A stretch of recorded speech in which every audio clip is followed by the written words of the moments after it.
Well, hello, podcast listeners. Welcome to the Doctor's Corner, where we acknowledge this nation's military and veteran population and encourage nationwide literacy. I am your host, Dr. K, a proud United States Navy veteran, and today I have a very special guest who is also a veteran and will share some specific details about an opportunity that is specifically designed for individuals who have served. So call a comrade or two and tell them about this show. Matter of fact, do them a favor and tell them to listen to all the shows and be sure to subscribe. Before we jump into the nuts and bolts of today's show, I must explain to our first-time listeners a little bit about the Doctor's Corner podcast show. Generally on the TDC, we strive to mitigate two nationwide issues: veteran suicide and adult illiteracy. In 2019, the U.S. Department of Veteran Affairs reported an alarming statistic that 6,000 veterans a year were committing suicide, while the U.S. Department of Education documented that only half of U.S. adults can read above the 8th grade reading level. So on TDC, we highlight resources specifically designed for U.S. veterans, and we conduct literary reviews.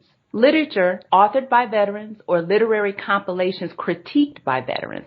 Either way, we promote 100% veteran awareness while providing resources and hope to help you determine your next compelling read. Today, get ready to enjoy some healthy dialogue with Stockton, Alabama native and a U.S. Army captain, Cletus Judge. Cletus Judge is a 30-year veteran of the Dallas Police Department. He served as president of the Black Police Association of Greater Dallas, which is said to be the second largest police union in the city. He has a decade of experience training on defensive tactics and patrol procedures, and he holds a Master's of Business Administration degree from the University of Dallas. Also, I want to extend my regard to Mrs. Judge, who served as a spouse to a veteran. So thank you. Cletus, on the TDC, we recognize and we love our veterans. So before I get started, I want to acknowledge your sacrifice and your serving in the military and living a life of service. Thank you. Thank you, Dr. Robson. Thank you. And thank you for joining me today. No problem. I'm just glad and excited to be here with you today. All right. So tell the TDC listeners a little bit about yourself. Okay. Once again, my name is Cletus Judge. I'm originally from a small town, Stockton, Alabama. It's about 28 miles west of Mobile, Alabama. I grew up there. I was raised by my grandparents, graduated from high school in Bay Minette, Alabama. After graduating from high school, I moved to Mobile, Alabama, where I went to college. I went to the University of South Alabama. While I was there, I joined the ROTC program. I was commissioned upon graduation as a second lieutenant in the United States Army. From there, I went to my basic training at Fort Knox, Kentucky. I was a cadet. After Fort Knox, I went to my what they call an advanced camp training for ROTC, which was in Fort Riley, Kansas. At Fort Riley, I was commissioned as second lieutenant. I actually had the opportunity for my father, who was a command sergeant major in the active Army, actually pin my bars on during my graduation. That was just something that really moved me when I was there. After I left Fort Riley, I did my officer basic course at Fort Eustis in Virginia. I was in the Transportation Corps. And if anybody knows anything about transportation, we're responsible for getting the beans and the bullets to the troops. We can do that by railroad, by airplane, by ship, and a lot of people don't know, but I was actually over shipping. The Army does have ships. A lot of people don't know that, but we do. And I was in charge of doing stow plans for ships. And after I completed my officer basic course, I returned to Dallas, Texas, where I joined the Dallas Police Department. I also joined the reserve unit in Carrollton, Texas at 402nd Field Artillery Brigade, where I was a battery commander over a group of drill sergeants. And I stayed in the reserves for 16 years. I rose to the rank of captain. And in 2001, I actually got out of the military and still working on the police department. And I actually stayed on the police department to 2018, where I retired from the Dallas Police Department. And currently I am the director of the police academy at Eastfield College. Eastfield is a small 2-year college in Mesquite, Texas. And I've been there for a couple of months now, just enjoying it. And we actually produce police officers. And once people graduate from our academy, they're eligible to take the state exam and become a police officer. And they can work with any of the municipalities within the DFW area. Wow. So that's what I'm doing right now. Okay, very nice. Tell me, what was your most memorable military experience? My most memorable experience has been embedded in my mind, and I'll never forget it. Back when I was a cadet in ROTC in college, when I went to my cadet basic course, I was in Fort Riley, Kansas, and I'd been there for about 6 weeks, and at that time in ROTC, I was not contracted. And when you're not contracted, it means that you haven't actually signed, you're going through the courses, you're taking the courses, but you're not contracted. You can leave and walk away. You don't have to stay there. It was our probably last week at Cadet Basic Camp, and they put on what they call a fire show. And this fire show, we were all these cadets. It was over 5,000 cadets from all over the United States. And we were sitting in these bleachers. The command at the camp actually put on a war in front of us. They had the MLRS rocket system out there. They had the Apache helicopters out there, and they were firing rounds down range. And it was just they said they spent over $1 million that day recruiting. Wow. And I never forget that day, but that's the day that I contracted. I was so fired up. I was just so mesmerized by the sheer show of force by the military. I signed up that day, and that's the day that I actually joined and contracted with the military. Man, I'll never forget that. Yeah, that would be memorable for me too. Wow. So what was the greatest asset you believe the military contributed to who you are today? I'll tell you, no doubt, it's leadership. That's one thing that I can actually say that the military has provided me with and given me that has sustained me all the way to where I am today. The leadership qualities, the ability to lead men, the ability to face problems, come up with solutions, and to go forward with an action plan or with a mission. That's what the military has given to me, and I'm so thankful for it because that leadership has enabled me to do everything that I've done in life. Has been through leadership and the leadership skills and qualities that I gained from the military. Yeah. Okay, so on the flip side of that, what do you think, if there is, what do you think the greatest weaknesses caused by the military that contributes to who you are? I think, I don't know if you can consider it as a weakness, but I tell you, it could be a detractor. One of the things that I remember most boldly about the military is this team concept. It's about working in a team. The team concept works great when you're in a team. When you're working with people and other people and you have that team, that concept works great. But when you get outside of a team, when you have to depend on yourself, when you have to do things and, no one's pushing you, there's no one working beside you and everything is dependent upon what you do. I could say that could be one of the detractors because one of the things, in the military, we always talk about teams. And that's the way we work, and that's the way we do everything in a team. But that could also be considered a detractor here out in what I call the outside world. Because, some things have to be accomplished by you. You have to be your own motivator. You have to be your own organizer. And you have to, actually get it done by yourself. So I think that would be one of the big detractors. Team orientation is huge. And I could see that being a detractor. You're absolutely right. So share what your transition looked like after you left the military. Was it easy, rough? What did you see? What did you experience? Well, actually, it wasn't hard at all because number one is I spent the majority of my time in the military was in the reserves. And I always stayed in the reserves and I was working in the reserves and working on the police department. But one of the things is that once I did get out of the reserves and, I had the opportunity to concentrate more on my, chosen profession, which is in policing, there was not a big transition. I mean, things went smoothly, but one thing I do tell you, I do miss being in the military. I miss the camaraderie. I miss the companionship and just the people that I've met. And anytime, even now, I just like being around military folks and we can talk about things. And, there's certain things that are germane to being in the military that other people can't and they don't have the opportunity to talk about. But you'll never meet a military person that you can't, talk about a war story. Everybody's got a war story. Everybody's got, hey, you remember this in basic training. There are some things that we all, went through and that we have that certain type of camaraderie and that certain type of kinship with each other. And I do miss that. And anytime I get the opportunity to talk to a military person, I'm just excited about it. I am too. If I wasn't too old, I'd probably try to join again. I totally agree with you. But transition can be difficult for some military members. And it was definitely a struggle for me. In 2019, the Department of Veteran Affairs reported, as I stated in the outset, that 6,000 veterans a year are killing themselves each year.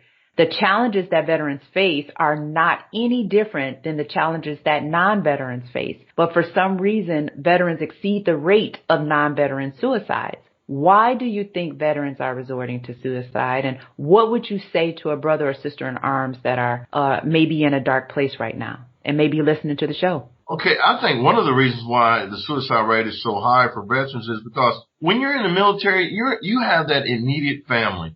There's always a surrounding. You're surrounded by brothers and sisters that do the same thing that you do, and it's just a closed atmosphere. And I remember when I was on active duty sometimes, and I really didn't even know what was going on in the outside world because, our world is on that post. It's on that military base. And so I think when soldiers leave or when military people leave the military and they get out here, and I'm going to use the term real world, there's not a lot of companionship. There's not a lot of camaraderie. And military people, we're used to that. We're used to being in that close-knit family where everything is taken care of. If you have problems in the military, whether it be with money, whether it be with just getting certain things, there's always something on post or something on that base, some entity that was there to assist you and help you. But out here in the real world, those entities, they do exist, but they're hard to get to.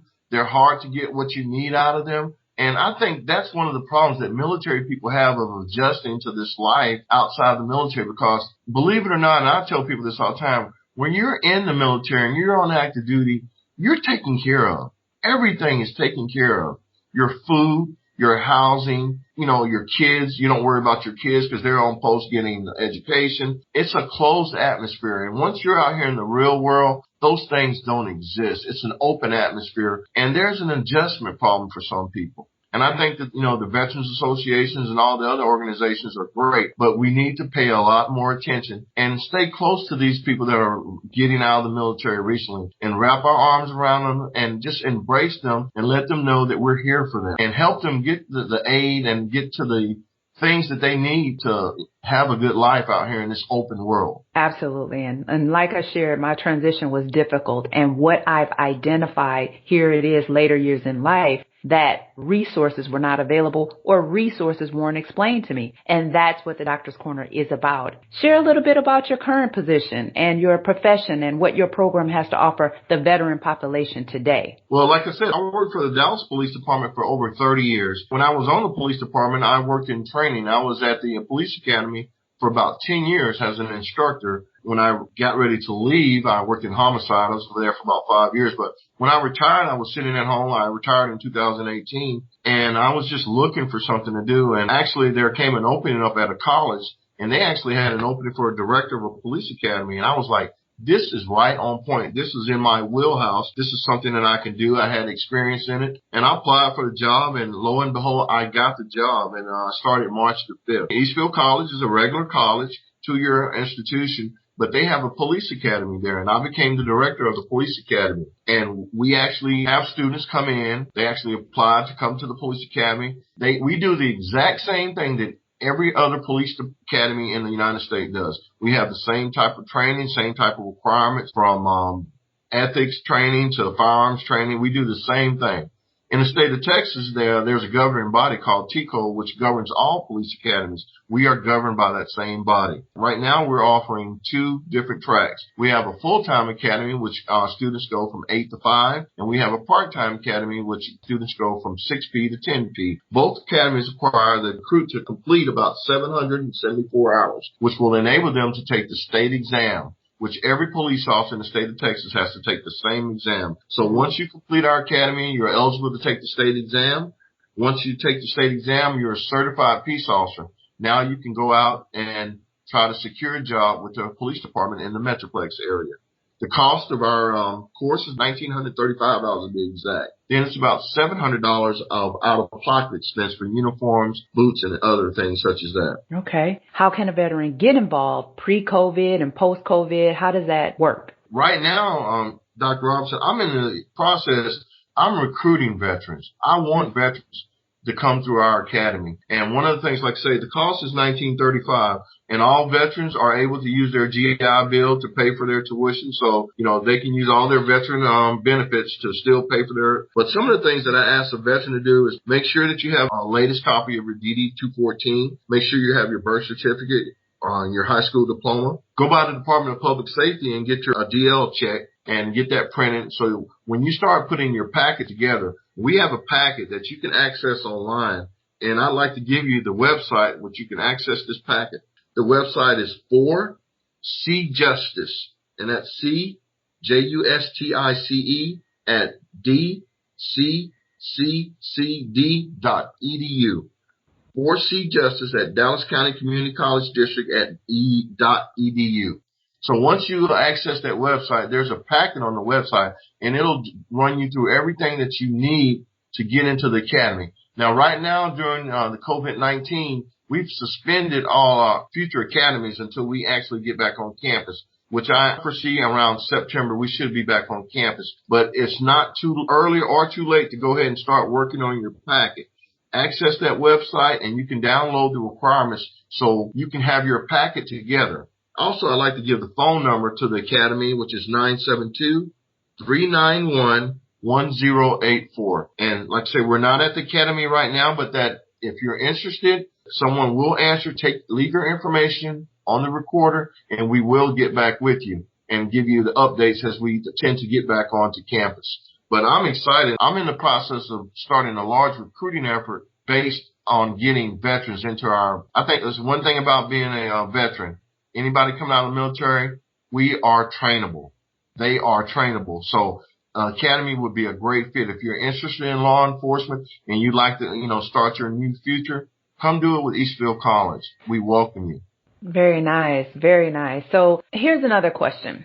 Right now they're talking about defunding police and abolishing the police department. What are your thoughts on this, considering your entire career, both military and in the civilian sector, has been based on law enforcement? What do you think about that? Actually, I don't think that people really understand when people make the statement or use the term defunding police departments. I don't think really the majority of people don't understand what that means. Actually, I don't think it'd be a good idea. Now, I would admit that there could be some redirection of some of the funds and resources of police departments, but we can't operate without a police department.